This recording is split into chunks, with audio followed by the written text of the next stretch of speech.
올 시간에는 성탄과 동방박사 이런 제목으로 같이 은혜를 나누겠습니다.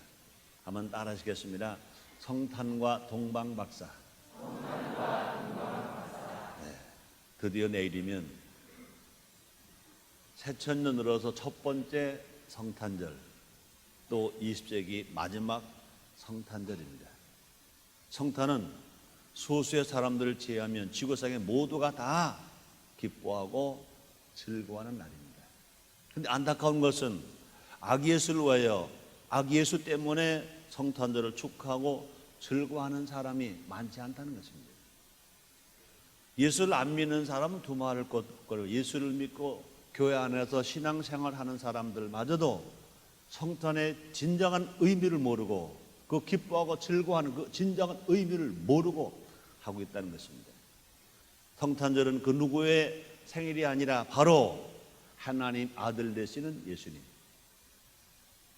구세주 되신 예수님, 메시아 되신 예수님의 생일날입니다. 이날만큼은 모든 영광과 존귀와 찬양이 아기 예수께 돌려져야 됩니다. 이 성탄절 때 실시하는 여러 행사와 이웃사랑은 아기 예수의 생일을 축하하기 위함인 것입니다. 과연 우리의 성탄절은 아기 예수를 위하는 날인가? 우리가 기뻐하고 즐거워하는 성탄절이 정말로 하나님 아들 되시는 예수, 메시아 예수, 우리의 구세주 되신 아기 예수의 탄생을 정말로 마음속으로 즐거워하는 날인가? 그 예수님의 그날을 탄생하신 그날을 기뻐하며 즐거워하는 날인가? 한번 생각해 봐야 될 것입니다. 이 시간 이방인으로 가장 먼저 아기 예수께 경배한 사람, 동방박사의 자세를 살펴보므로 말미암아 우리도 온전한 경배와 온전한 찬양을 아기 예수께 돌려드립시다. 첫째로 먼 길을 찾아온 동방박사, 먼 길을 찾아온 동방박사.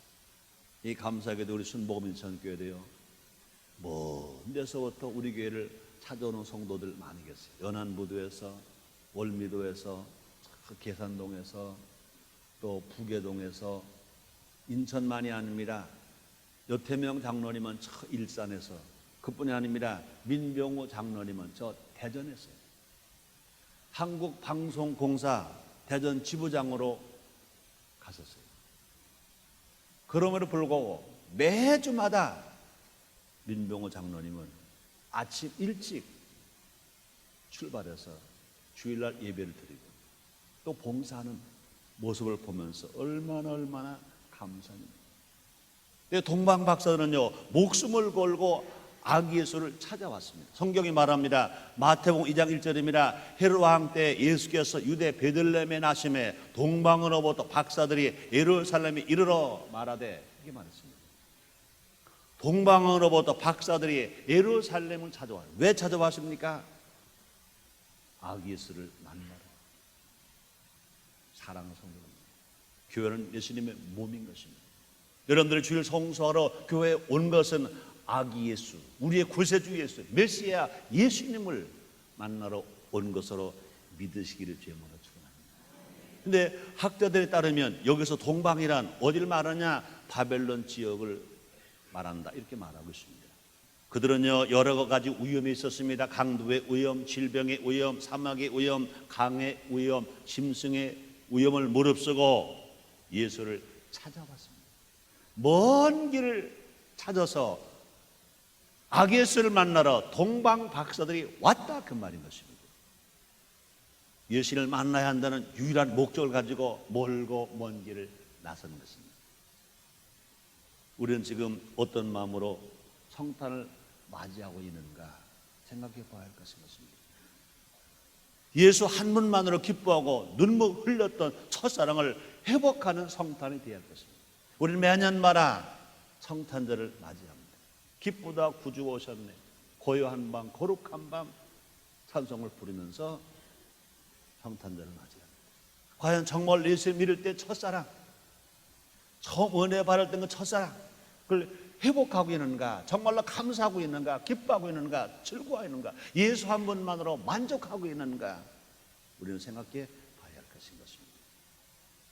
동방 박사들처럼 예수님을 만나기 위해 모든 것을 초월하는 신앙이 되어야 할 것입니다. 예수님을 만나는 그 일이라면, 예수님을 만나는 그 일이라면 모든 것을 다 저버리고라도 오직 그거 하나가 제일이다 찾는 신앙. 그렇습니다. 그런데 그렇지 않은 사람들 있잖아요. 먼 길을 온 동방 박사들과 달리 가까운 곳에 있었던 사람들 있습니다. 누굽니까? 대제사장들, 서기관들. 그들은요 예수님을 찾아가지 않았습니다. 대제사장과 서기관들은요 동방 박사들에게 메시아가 베들레헴에서 태어난다는 성경 예언을 가르쳐준 사람들입니다. 성경 말합니다. 마태복음 2장 4절 5절 말씀이십니다. 왕이 모든 대제사장과 백성의 서기관들을 모아 그리스도 어디서 났느냐 물으니 가로되 유대 베들레헴이오니. 대제사장들은 누굽니까? 서기관들은 누굽니까? 성경을 가르쳐주는 사람들입니다. 성경을 풀어주는 사람들입니다. 그런데 안타깝게요 성경을 잘 몰랐던 동방 박사는요 머나 먼 길을 떠나서 악에서 탄생한 그곳을 찾아왔습니다. 그러나 정작 성경을 풀어서 가르쳐 주던 대제사장들이나 그것을 기록하는 서기관들은 악예수가 탄생을 하셨음에도 불구하고 인정도 하지 아니하고 찾아오지도 않았다는 것입니다. 그들이 성경을 온전히 믿었다면, 가르치는 것만 아니라 정말 하나님의 말씀으로 믿었다면 쉽게 이 은혜를 확인할 수가 있었을 것입니다. 먼 길 온 동방 박사들과 달리 그들은 베들레헴은요 불과 8km 정도밖에 떨어지지 않는 가까운 거리였습니다. 그들은요 메시아가 초라하고 보잘것없는 베들레헴에서 태어나리라고 믿지 않았습니다. 성경어는 가르쳐 주었지만 설마 그럴까? 설마 베들레헴 그 마국간에 예수님이 태어나실까? 그것은 분명히 예언한 대로 성경 기록대로 가르쳐 주었습니다. 그럼에도 불구하고 설마, 우리는요 우리 신앙생활에서 설마를 말하면 안 됩니다. 설마를 따라가면 안 됩니다. 우리 속담에도요 뭐라 그러죠? 설마가 뭐라 그래요?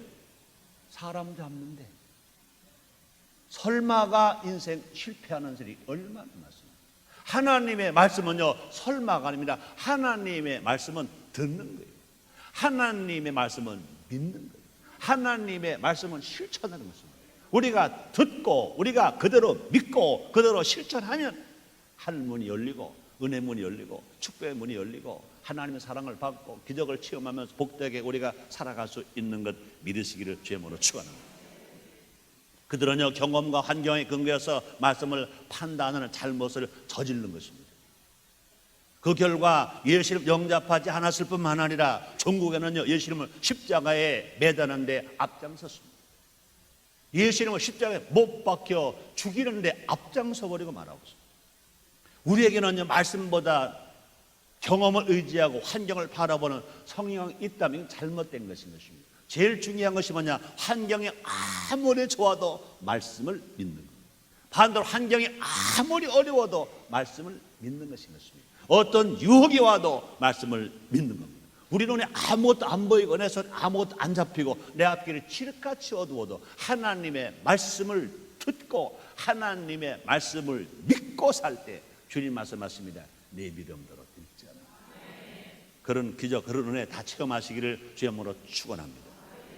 베레아 사람처럼 날마다 성경을 삼감으로 말씀에 이끌리는 삶을 사는 우리가 되어줘야 될 것인 것입니다. 그래서 성경을 말합니다. 사도행전 17장 11절입니다. 베레아 사람은 데살로니가에 있는 사람보다 더 신사적이어서 간절한 마음으로 말씀을 받고 이것이 그러한가 하여 날마다 성경을 상고함으로. 그렇습니다. 은혜 받을 사람 누구입니까? 하나님의 사랑받을 사람 누구입니까? 하나님의 복을 받을 수 있는 사람 누구입니까? 하나님의 말씀을 즐거워하는 사람, 하나님의 말씀을 믿는 사람, 하나님의 말씀을 상고하는 사람, 하나님의 말씀을 묵상하는 사람, 하나님의 말씀을 실천하는 사람이 복을 받습니다. 그런 은혜가 여러분 모두에게 있게 되시기를 주님으로 축원합니다. 그다음에 두 번째, 아기 예수께 엎드려 경배한 동방박사. 동방박사들은요, 아기 예수께 엎드려 경배했습니다. 성경에 말합니다. 동방박사는요, 당대 최고의 지식인이자 부귀와 명예를 소유한 그런 사람들입니다. 동방박사들은요, 지식이 있어요. 그뿐 아닙니다. 부귀가 있어요. 그뿐 아니라 명예가 있습니다. 그들은요, 학문적 호기심이나 정치적 목적 또는 개인적 욕망을 위해서 아기 예수께 나온 것이 아닌 것입니다. 동방박사들이 먼 길 온 것은 뭐냐? 그들이 할 수 있는 길이 뭐냐? 오직 아기 예수께 경배하기 위해서 왔다. 아기 예수께 경배하기 위해서. 아기 예수를 만나면 복을 받는다. 아기 예수를 만나면 그 자기들이 가지고 있는 지식이 올라간다. 인정을 받는다. 박사가 된다. 아기 예수를 만나면 명예와 권세가 올라간다. 그것이 아닌 것입니다. 그들이 와서 할 수 있었던 건 뭐냐? 오직 한 가지 목적입니다. 하나님 아들로 오신 메시아, 인류를 구원하기 위해 오신 메시아 예수 그리스도 아기 예수께 경배하기 위해서, 아기 예수께 경배하기. 우리 신앙도 마찬가지입니다. 우리 예배도 마찬가지입니다. 우리가 주일 성수하러 교회 올 때는요, 다른 게 필요 없습니다. 난 하나님 아버지께 예배를 드리러 간다. 난 아기 예수께 경배하러 간다. 그런 마음으로 사는 그 신앙이 산 신앙이요, 하나님께 사랑받는 신앙이요, 인정받는 신앙이요, 칭찬받는 신앙이요, 복받는 신앙인 것입니다. 우리 신앙은요, 절대 거래가 아닙니다. 부모와 자녀간은요, 거래하면 안 돼요. 내가 이렇게 하면 부모님 복 주실 거야, 그게 아닌 것입니다. 자식이니까, 자녀이니까 피로 낳아 주시고 나를 길러주시고 나를 교육해 주신 부모님, 나는 그 부모님 앞에 나는 감사해야 돼. 난 효도해야 돼. 그분을 공경해야 돼. 그거는 이유가 없습니다. 우리 하나님과 신앙도 마찬가지인 것입니다. 우리의 신앙도요, 거래가 아닌 것입니다. 거래는요, 그런 사랑은요, 필레오 사랑입니다. 그러나 우리 하나님과 우리의 사랑은 그런 사랑입니다. 아카페 사랑입니다. 그냥 주신 거예요. 그냥 주신 것이 감사해요. 그냥 드리는 거예요. 그냥 드리는 거예요. 그런 은혜가 여러분 모두에게 있게 되시기를 주의 이름으로 축원합니다. 성경에 말한 마태복음 2장 2절 말씀이십니다. 유대인의 왕으로 나시니 어디 계시뇨? 우리가 동방에서 그의 별을 보고 그에게 경배하러 왔노라. 우리가 동방에서 그의 별을 보고 그에게 경배하러 왔노라. 조건 때문에 온 게 아닙니다. 경배하러 왔노라. 그들은 사도 바울처럼 이 땅에서 가장 고귀한 것을 깨달았습니다. 그것을 얻기 위해서 다른 모든 것을 배설물로 여긴 것입니다. 바울의 삶은 이런 삶 아닙니까? 빌립보서 3장 8절에서 바울은 이렇게 말합니다.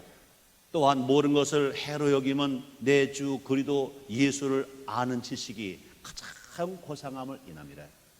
내가 그를 위하여 모든 것을 잃어버리고 배설물로 여기면 그리스도를 얻고, 예수님을 알고 예수님을 믿고 예수님을 얻기 위하여 바울은 모든 것을 잃어버리겠다, 모든 것을 배설물로 여기겠다, 이렇게 말하고 있습니다.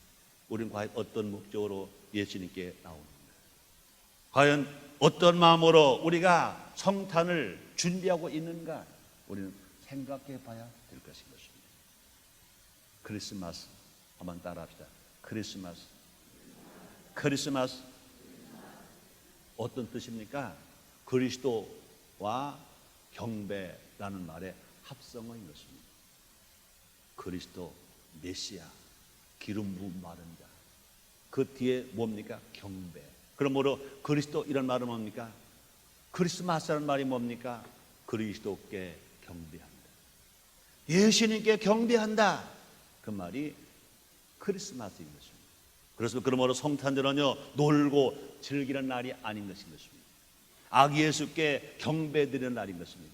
아기 예수께 경배드리는 날, 그 아기 예수를 찬양하는 날, 예배드리는 날, 높여드리는 날, 자랑하는 날, 경배하는 날, 이 날이 크리스마스인 것입니다. 사람과 사람들끼리, 가족과 가족끼리, 친구와 친구들끼리 선물 교환 좋습니다. 그러나 선물을 교환하는 날이 크리스마스가 아니라 아기 예수께 경배하고 예배하고 찬양하는 날이 크리스마스인 것입니다. 그런데 안타까운 것은요, 아기 예수께 경배는 쏙 빠지고 서로 선물만 교환하는 것이, 그냥 나가서 노는 것이 크리스마스로 잘못 안다면 이건 안 되는 것입니다.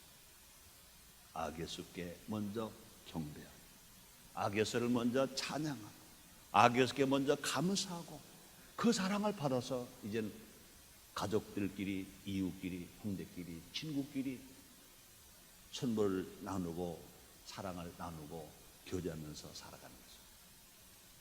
그러므로 우리 깊이 알아야 됩니다. 예수님을 믿는 것이 최고의 축복, 예수님께 경배 드리는 것이 최고의 특권. 그렇습니다, 여러분. 최고의 복이 뭔가, 최고의 특권이 뭔가? 예수를 믿는 것이 최고의 복, 아기 예수께 경배할 수 있는 것이 최고의 특권인 것입니다. 이걸 분명히 알고 살면 행복합니다, 기쁩니다, 즐겁습니다, 보람 있습니다, 살 맛이 납니다. 살 맛. 예수를 믿는 것이 복 중에 최고의 복입니다. 아기 예수께 경배할 수 있는 자격을 얻었다는 것이 최고의 특권인 것입니다. 그러므로 최고의 복을, 최고의 특권을 누리고 살아가는 우리 모두가 됩시다. 동방박사는 아기 예수께 엎드려 경배드렸습니다. 그렇습니다. 초라하고 보잘것없는 동네, 그것도 방도 없이 말구에 누워 계신 아기 예수를 왕이라고 믿을 수가 있겠습니까? 그러나 동방박사들은요, 그걸 믿었어요. 하나님이 역사하셨어요. 그들은 별이 움직이는 것을 보고 아기 예수가 어디서 나신 것을 알았어요. 그들은 성경을 알기만 한 게 아닙니다. 그들이 배운 성경, 그들이 들은 성경을 그들은 믿었어요. 그래서 그들은요, 아기 예수께 엎드려 경배드렸습니다. 마태복음 2장 11절 상반이 이렇게 말합니다. 집에 들어가 아기와 그 멋진 마리아 함께 있는 것을 보고 엎드려 아기께 경배하고, 엎드려 아기께 경배하고. 그렇습니다. 여기서 경배한다는 뭡니까? 몸을 던져 엎드렸다고 말이에요.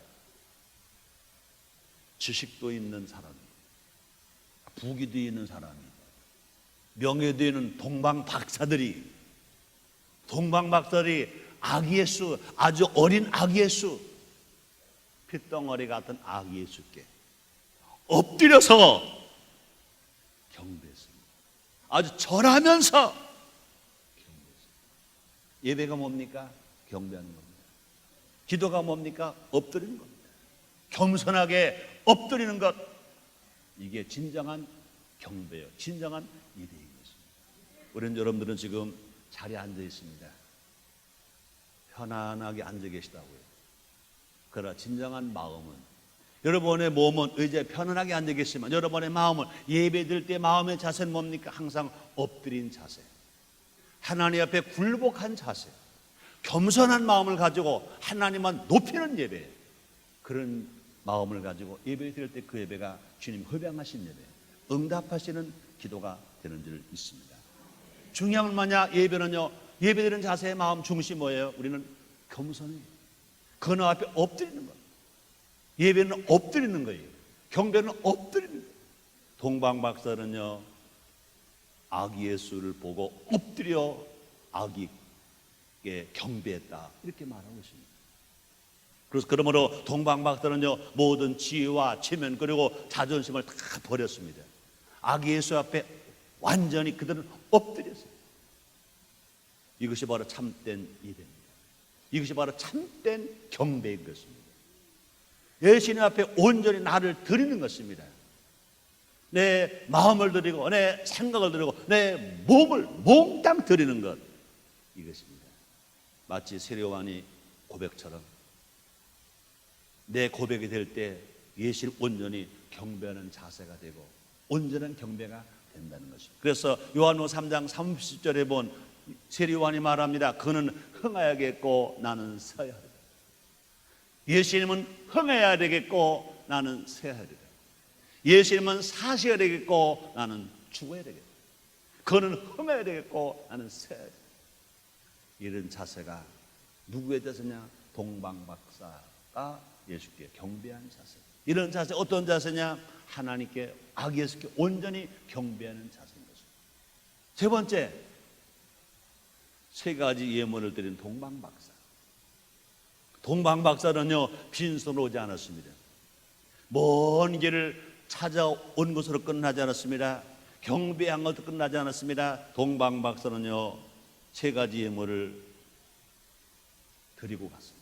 그래서 동방박사는요 가장 귀한 것을 아기 예수께 드렸습니다. 성경에 말합니다. 마태복음 2장 11절 하반절 이렇게 말씀합니다. 보배압을 열어 황금과 유향과 모략을 예물로 드리니라. 보배압을 열어 황금과 유향과 모략을 예물로 드리니라 이렇게 말씀했습니다. 그렇습니다. 누군가에게 무엇을 줄 때는요 그 사람에게 어울리는 것을 준비합니다. 이사 갈 때 선물은요 뭐합니까? 세제를 사가지고 갑니다. 비누를 사가지고 갑니다. 아니 화장지를 사가지고 갑니다. 그렇죠? 김장할 때 선물을 산다면요 아마 젖을 갖다 줄 겁니다. 그죠? 소금을 사다 줄 겁니다. 고춧가루, 마늘을 갖다 줄 것입니다. 결혼하는 사람은 결혼에 합당한 결혼 선물이 또 따로 있습니다. 약혼 선물이 따로 있습니다. 마찬가지인 것입니다. 동방박사는요 세 가지 예물을 통해서 예수님의 영광을 드러냈습니다. 예수님 어떤 분이신가 이 예물을 통해서 알 수 있습니다. 첫째는 뭡니까? 황금입니다. 황금은 뭘 말합니까? 예수님이 이 땅을 통치하시는 왕이심을 상징합니다. 황금은 왕을 상징합니다. 또 유향은요 제사 때 쓰는 것입니다. 그러므로 예수님이 영원한 대제사장이 되실 것을 알고 드린 것입니다. 그러면 모략은 뭡니까? 실제 보존을 위해서 쓰는 것입니다. 산 사람을 위해서 쓰는 것이 아니라 죽은 사람을 쓰는 것입니다. 예수님께서 인류의 모든 죄를 지시고 나의 죄, 너의 죄 모든 죄를 지시고 십자가에서 그렇게 매맞으시고 그렇게 가시관 쓰시고 양말에 못 박히시고 죽으실 것을 벌써 알고 모략을 드렸습니다. 동방박사는요 그러므로 예수님을 인정한 것입니다. 예수님을 환영한 것입니다. 그뿐에 예수님을 또 모셔드림으로 말미암아 황금과 유향과 모략을 드린 것입니다. 20세기 마지막 성탄절 새천년으로 첫 번째 많은 성탄절 근본 성탄절은 우리 어떻게 우리가 맞이할까? 우리들도 동방박사처럼 우리의 왕이시자 우리의 구세주시며 다시 오실 예수님께 가장 잘 어울리는 예물을 드리는 성탄절이 됩시다. 예수님이 가장 기뻐하시는 것은 뭐냐? 우리 자신을 예물로 드리는 겁니다. 우리의 자신, 우리의 마음, 우리의 몸, 우리의 시간, 우리 모든 것을 예수님께 몸으로 드리는 것을 주님이 제일 기뻐하시는 것입니다. 그러므로 하나님이 아브라함에게 독자를 또 사라밧과에게 마지막 양식을 요구하신 것은 그것이 모자라거나 필요해서가 아닌 것입니다. 예수님이 마리의 향유와 과부의 두 랩들을 기쁘게 받으신 것은 그 마음의 중심을 보셨기 때문인 것입니다. 예수님은 우리로부터 황금 같은 믿음, 유황 같은 기도, 모략 같은 헌신과 봉사를 받기를 원하시는 것 아시기를 주님으로 축원합니다. 여러분의 믿음이 황금 같기를 바랍니다. 여러분의 기도가 유황 같기를 바랍니다. 여러분의 헌신과 봉사가 모략같이 되시기를 주님으로 축원합니다. 그렇습니다. 그러므로 자녀들이나 개인을 위해서는요 가장 좋은 것을 쓰면서 예수님께는 아기 예수께는 어떤 예물을 드리기로 준비되어 있는지 준비하고 있는지 한번 생각해 보자는 것입니다. 성탄절날 되면요 자기 자녀에게 가족에게 친척에게 거래선에게 많은 선물을 준비하려고 합니다. 그러나 더 중요한 것은 뭐냐? 나는 과연 아기 예수께 드릴 예물이 뭘까? 제일 중요한 것이 뭐냐고요? 황금 같은 믿음, 유황 같은 기도, 모략 같은 헌신, 이것을 준비하고 드릴 때 주님이 기뻐 받으실 줄 믿습니다. 그렇습니다. 각자 자기 생애 최고의 예물을 주님께 드리는 20세기 마지막 성탄절이 되게 됩시다. 결론입니다. 성경을 살펴보면 아기 예수를 보고 경배드리는 성탄절의 영광을 누린 사람 얼마 되지 않습니다. 그들은 모두 아기 예수를 기다렸고 사모했으며 하늘의 음성에 귀가 열린 사람들이었던 것을 우리는 압니다. 20세기 마지막 성탄절이 해마다 돌아오는 절기가 아니라 아기 예수를 보고 또 경배하고 드리는 영광의 날이 될 수 있도록 기억될 수 있는, 최고 추억될 수 있는 성탄절이 되게 합시다. 하나님 기뻐 받으시고 우리는 은혜를 받게 되고 다른 사람들에게 예수님을 바르게 전할 수 있으며 하나님 사랑 것을 체험할 수 있으며 복되게 사랑하는 여러분 되시기를 주의 이름으로 축원합니다. 기도하겠습니다. 하나님 아버지 감사합니다. 날마다 은혜를 베풀어 주시는 주님, 이제 이번 성탄절은 새천년 맞아서 첫 번째 성탄절, 20세기의 마지막 성탄절이기도 합니다. 우리 모두가 다 아기 탄생을 진정으로 성경대로 우리 체험한 믿음대로 경배하고 찬양하는 성탄절이 되게 주옵소서. 온전한 성탄절을 우리가 하나님께 경배함으로 말미암아 아기 예수께 경배함으로 은혜와 사랑과 축복을 더 많이 받고 베풀어지며 나눠지며 우리 함께 행복하게 살아가는 이 사회가 되어지게 주시옵소서. 예수님의 이름으로 기도드리옵나이다. 아멘.